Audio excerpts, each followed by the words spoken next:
Hello दोस्तों, जय हिंद, नमस्कार। मैं रमेश यादव आप सभी का स्वागत करता हूं study with Ramesh Yadav YouTube channel पर।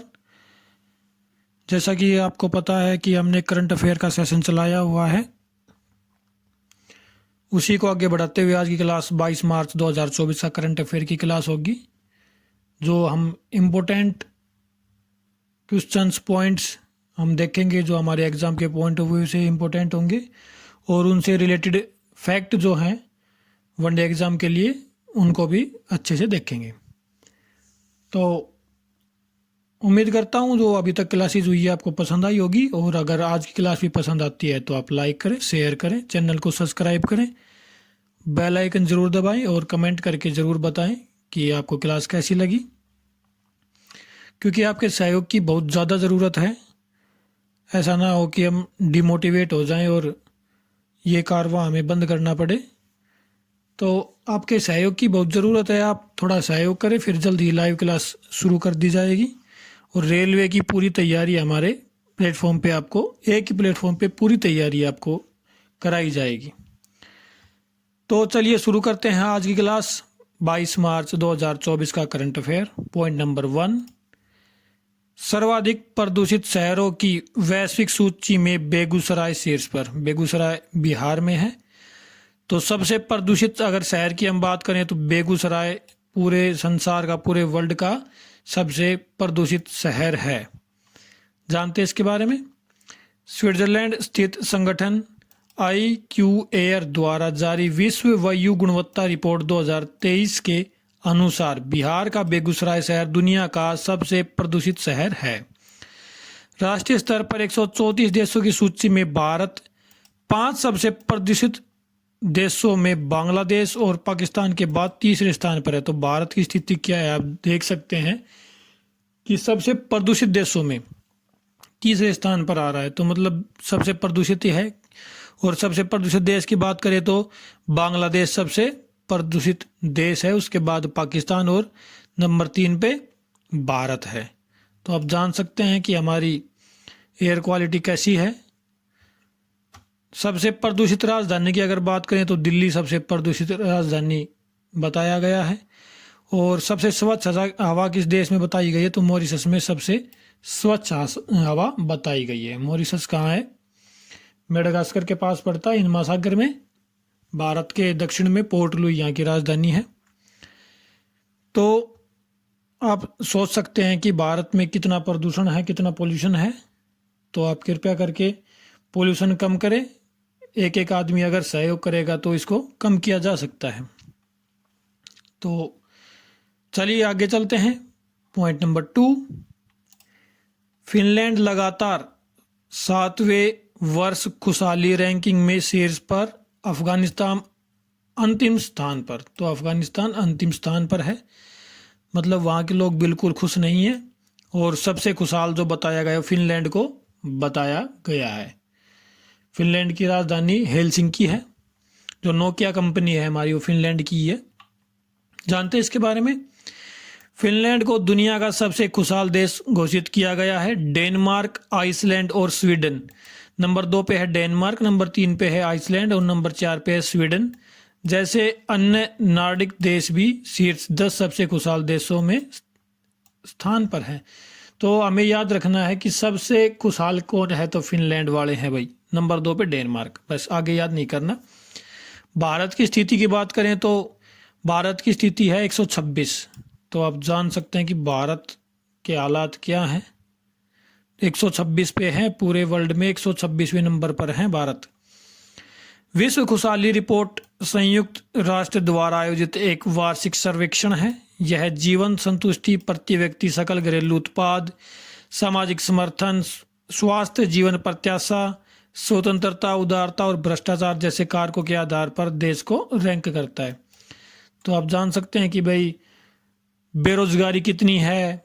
कम से कम बेरोजगारी होनी चाहिए, सभी को काम मिलना चाहिए, और काम भी ऐसा मिलना चाहिए जिसके वो काबिल है। ऐसा नहीं है कि ग्रेजुएट बंदा है और मजदूरी पे लगा हुआ है, 300 रुपये 400 रुपये की दिहाड़ी पे लगा हुआ है। ऐसा नहीं कि उन ग्रेजुएशन किया है तो ग्रेजुएशन के लेवल की उसको जॉब मिल जाए। स्वास्थ्य अच्छा हो, जीवन प्रत्याशा मतलब भाई कितना जीवन जी रहे हैं। जैसे किसी देश की जीवन प्रत्याशा 60 साल होती है, किसी की 70, किसी की 80। तो जीवन प्रत्याशा को देखा जाता है क्योंकि जहाँ स्वास्थ्य अच्छा होगा वहाँ जीवन प्रत्याशा भी अच्छी होगी। स्वतंत्रता की अगर बात करें तो हम कितने स्वतंत्र हैं, उदारता, भ्रष्टाचार, तो देश में इन सभी चीज़ों को लेकर रैंक किया जाता है। तो सबसे खुशहाल देश फिनलैंड, सबसे कम खुशहाल देश अफगानिस्तान, और भारत की स्थिति 126। ये 3 पॉइंट है, तीनों पॉइंट याद करने हैं, इंपॉर्टेंट रहेंगे हमारे एग्जाम के लिए। आगे चलते हैं point number 3। Airtel payments bank ने स्मार्ट वॉच से भुगतान करने का एक नया तरीका पेश किया। तो भाई स्मार्ट वॉच से भुगतान करने का तरीका पेश किया है एयरटेल पेमेंट बैंक ने। ये एक एयरटेल जो हमें भारतीय एयरटेल है, जिसकी जैसे आप सिम भी यूज़ करते होंगे एयरटेल की, भाई मेरे पास एयरटेल की, मेरे पास जियो की, तो उसी की एक कंपनी है, एक बैंक है, पेमेंट बैंक है एयरटेल पेमेंट बैंक, तो उसी से रिलेटेड है। तो उन्होंने घड़ी से, वॉच से, मास्टर कार्ड के सहयोग से ये काम शुरू किया। जानते हैं इसके बारे में। एयरटेल पेमेंट्स बैंक नॉइज और मास्टर कार्ड के सहयोग से Airtel payments bank smart watch के माध्यम से संपर्क रहित भुगतान के लिए एक अग्रणी समाधान पेश करता है। इस इनोवेटिव वेरिएबल का उद्देश्य शहरी ग्राहकों को सुविधा और पहुंच प्रदान करने हेतु डिजिटल लेन देन में क्रांति लाना है। आपको सिर्फ याद क्या करना है कि भाई घड़ी से किस पेमेंट बैंक ने भुगतान करने की टेक्नोलॉजी जो लेके आए हैं, कौन सा पेमेंट बैंक लेके आया है, तो एयरटेल पेमेंट बैंक लेके आया है। सिर्फ इतना ही याद करना है। चलिए आगे चलते हैं पॉइंट नंबर 4।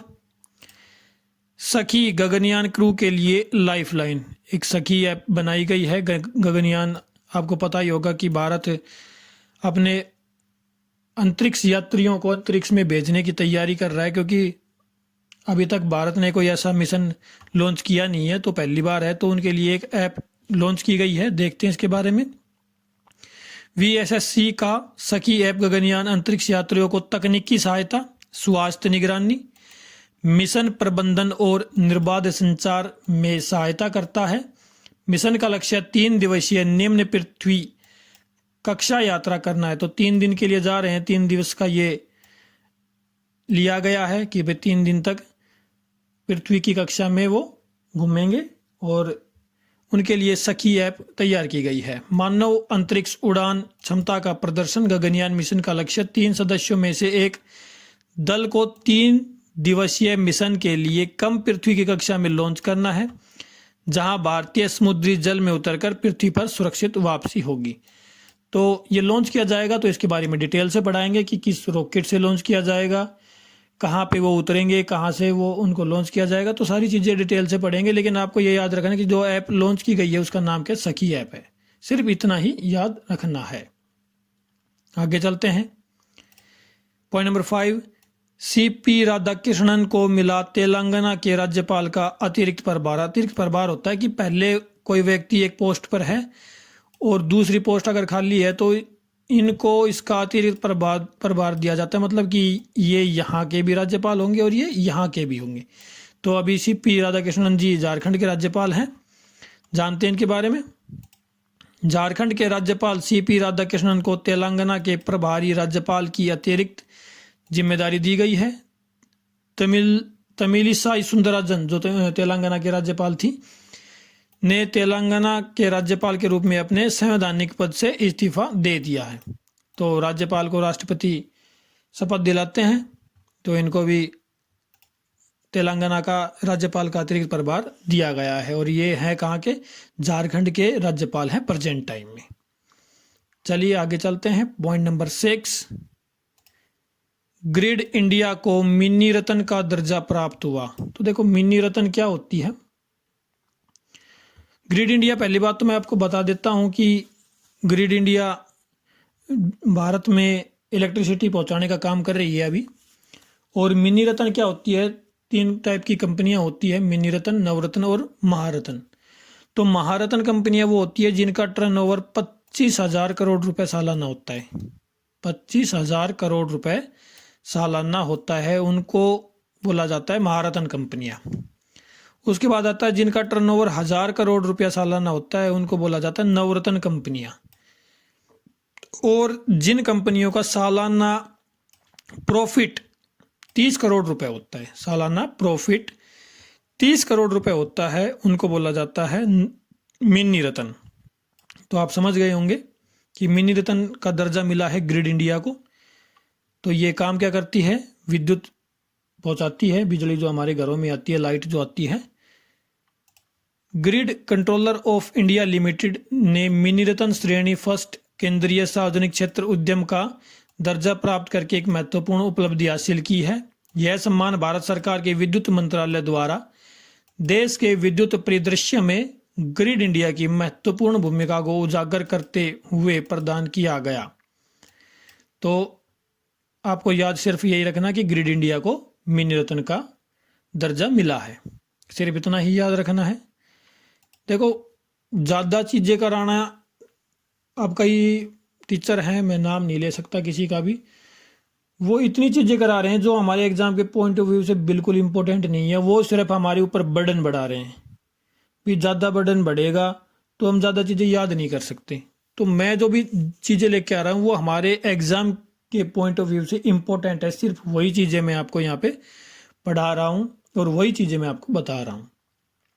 तो आप चैनल से जुड़े रहें और अपने दोस्तों तक भी चैनल को पहुँचाएँ ताकि वो भी लाभ ले सके और हमें भी मोटिवेशन मिलता रहे। क्योंकि कई दिन हो गए ऐसा कुछ मेरे को लग नहीं रहा कि भाई आप इंटरेस्ट दिखा रहे हो इस चीज़ में, तो थोड़ी मेहरबानी हम पे भी करें आप।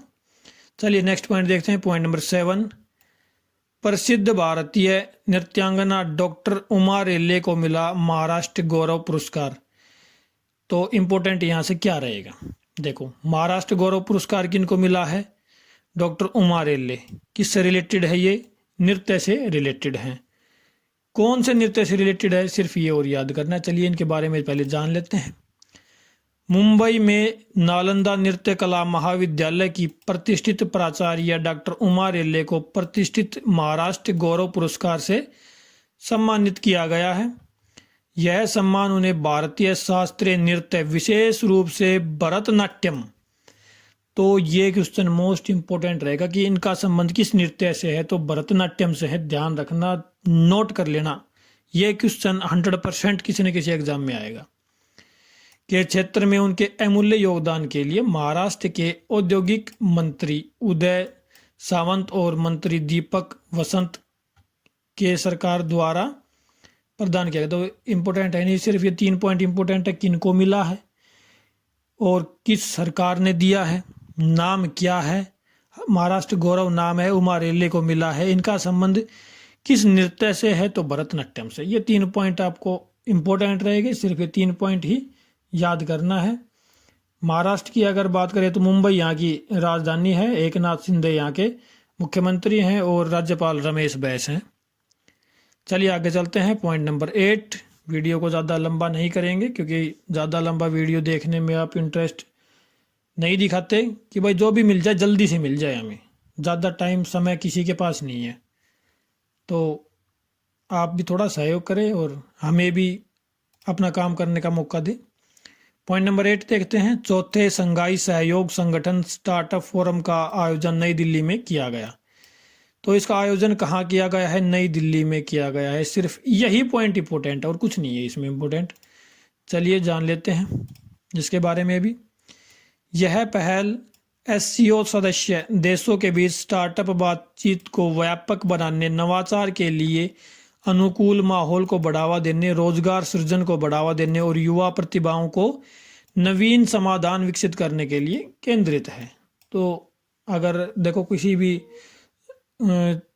आयोजन किया जाता है, कोई भी अगर समिट ले लेते हैं तो उनमें इन्हीं चीज़ों पे ज़्यादा ध्यान दिया जाता है। पर्यावरण हो गया, पर्यावरण पे भी ज़्यादा ध्यान दिया जाता है, और जीवन प्रत्याशा हो गई, एजुकेशन हो गया, तो इन चीज़ों पे ही ज़्यादा ध्यान दिया जाए। क्योंकि अगर वर्ल्ड वाइड हम देखें तो सबसे बड़ी समस्या यही है भाई, स्वास्थ्य, शिक्षा, तो सबसे बड़ी समस्या यही है। और एससीओ के बारे में अगर मैं बात करूँ तो 2001 में इसकी स्थापना हुई थी, चीन में इसका मुख्यालय है और जांग मिंग यहाँ के महासचिव हैं। तो यही इंपॉर्टेंट रहेगा इसके लिए। चीन, कजाकिस्तान, किर्गिस्तान, तजाकिस्तान, उज्बेकिस्तान, देखो इनके सहयोग से ये बना था। भारत, पाकिस्तान और बांग्लादेश हो गया। तो ये अगर हम जब कराएंगे, संयुक्त राष्ट्र संघ हो गया, जितने भी हमारे संगठन हैं उनके बारे में पूरा डिटेल से कराएंगे तो सभी चीज़ें आपको डिटेल से करा दी जाएगी। तो कैसी लगी आज की क्लास? अगर क्लास अच्छी लगी तो आप लाइक करें, शेयर करें, चैनल को सब्सक्राइब करें और कमेंट करके ज़रूर बताएं और अपना सहयोग ज़रूर दें। मैं बार बार यही कह रहा हूँ, क्योंकि जब कहीं चीज़ें रुक जाती है तो आपको पता ही होगा कि आदमी डिमोटिवेट तो होता ही है, क्योंकि हम भी इंसान ही हैं और इंसान की फितरत है कि अगर कहीं पे आप रुक गए तो डिमोटिवेट होना शुरू हो जाता है। तो आप सहयोग करें, धीरे धीरे चैनल बढ़ जाएगा और लाइव क्लास भी जल्द शुरू करेंगे। आप वो मैं बोल चुका हूँ, प्रॉमिस है ये मेरा। और आपको सबसे बेहतर कंटेंट मिलेगा जिस दिन से लाइव क्लास शुरू होगी। आप किसी के साथ भी कंपेयर कर सकते हैं और जब तक मैं पढ़ाऊँगा बिल्कुल फ्री ऑफ कॉस्ट पढ़ाऊँगा, किसी से कोई पैसा नहीं लूँगा। यूट्यूब पे हमारी क्लासेस रहेंगी। तो आज के लिए इतना ही। क्लास देखने के लिए धन्यवाद। Thank you very much.